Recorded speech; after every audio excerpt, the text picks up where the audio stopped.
different face.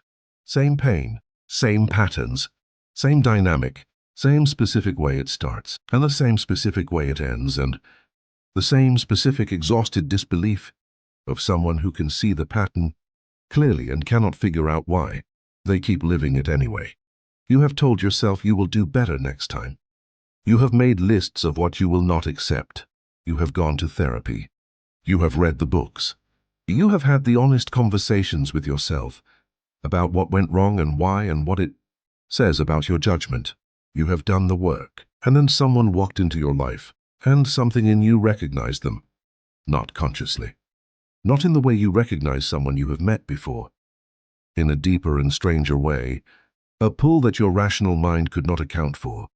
A familiar quality that felt like home, before you knew anything about them, before they had done anything to earn the specific feeling of certainty that arrived the moment they arrived.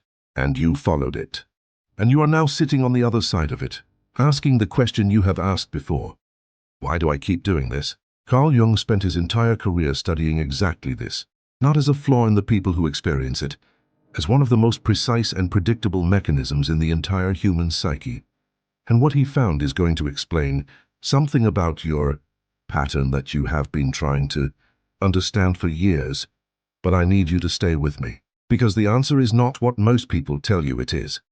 And it arrives at the end. Stay. Here is the first thing that needs to be said.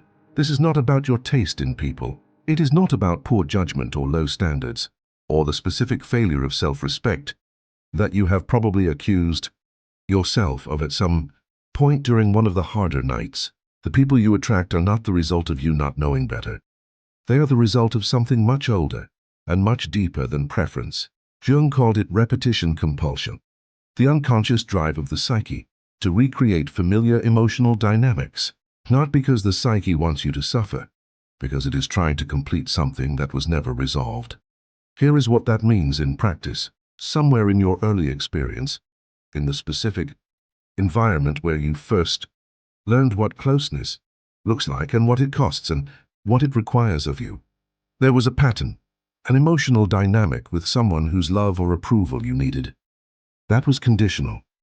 That was inconsistent.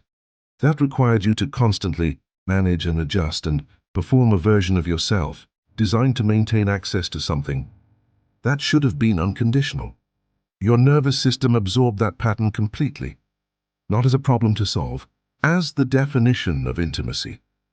And now, every time you encounter someone who produces a familiar emotional frequency, someone whose dynamic feels like that original pattern, your nervous system does not register a warning. It registers recognition. And recognition feels like connection. Wait, because what I am about to tell you is the specific reason that knowing this does not make it stop. Jung identified something that explains why understanding the pattern is not the same as breaking it. He said the pull toward the familiar pattern is not rational. It lives in the shadow, the unconscious part of the psyche that runs below the level of your deliberate choices, the part that was formed before you had language for it, before you had any framework for evaluating what was happening to you. And here is the specific thing the shadow is doing when it recognizes the wrong person. It is not trying to repeat the pain. It is trying to finally win. The unconscious logic is this. The first time this dynamic played out, with the parent or the primary figure or the environment that established your template for closeness, it did not resolve. The love you needed was not reliably given. The security you reached for kept shifting, and the wound that produced was never healed, because you were a child with no capacity to heal it. And now, every time you encounter someone who produces the familiar frequency, your unconscious sees an opportunity. This time, this person, this dynamic, maybe this time the love will finally arrive consistently. Maybe this time the security will hold. Maybe this time I will be enough for the version of love that was withheld before. It is not weakness. It is the psyche's loyalty to an unresolved wound. And that loyalty is running your relationship, choices, from a level you cannot override with conscious intention alone. Here is the part that nobody tells you about this pattern. And this is where the strength is hiding. The intensity of your pull toward the wrong person is not evidence of poor judgment. It is evidence of extraordinary depth. The capacity to feel that kind of pull, to experience that quality of recognition, to be moved by another person at the level you are moved, that is not a flaw. That is one of the most significant things about you. The problem is not the depth. The problem is where the depth has been aimed. Jung said the people with the most powerful capacity for attachment are also the people most vulnerable to repetition compulsion, because the pull they feel is real. The recognition is real. The intensity is real. It is just pointed at the wrong source, at the person who produces the familiar frequency, rather than the person who offers something genuinely different. And the specific work of breaking the pattern is not learning to feel less. It is learning to distinguish between the feeling of familiarity and the feeling of genuine safety. Because for most people who carry this pattern, those two feelings have been the same for so long that they cannot locate the difference.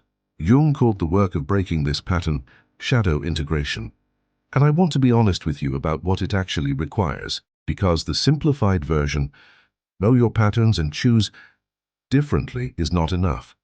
The pattern is not running at the level where knowing helps.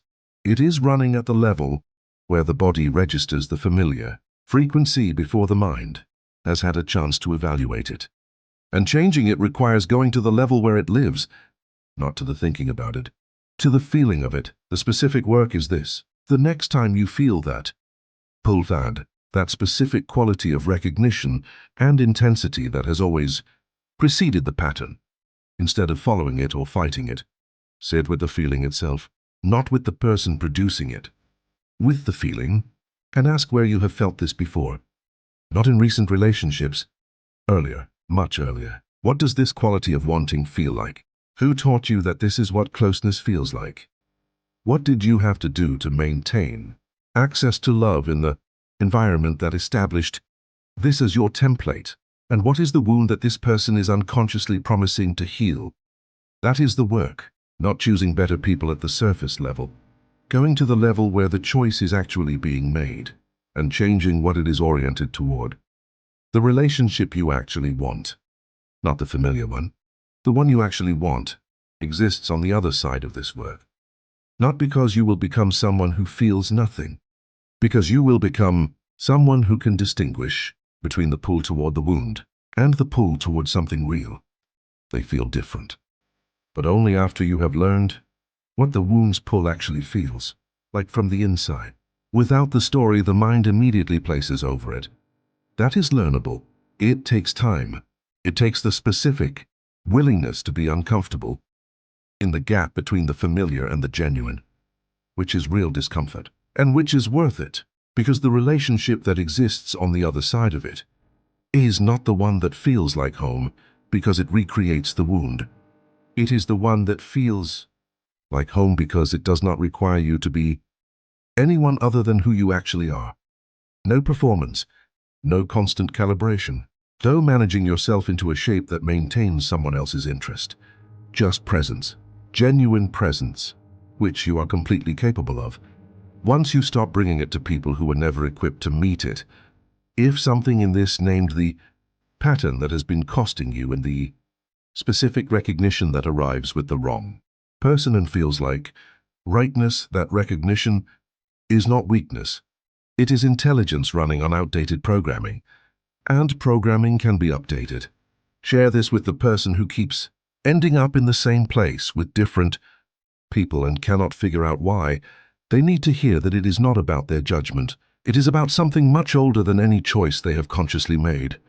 And subscribe, because what comes next goes deeper into exactly how the shadow integration actually happens and what relationships look like on the other side of it.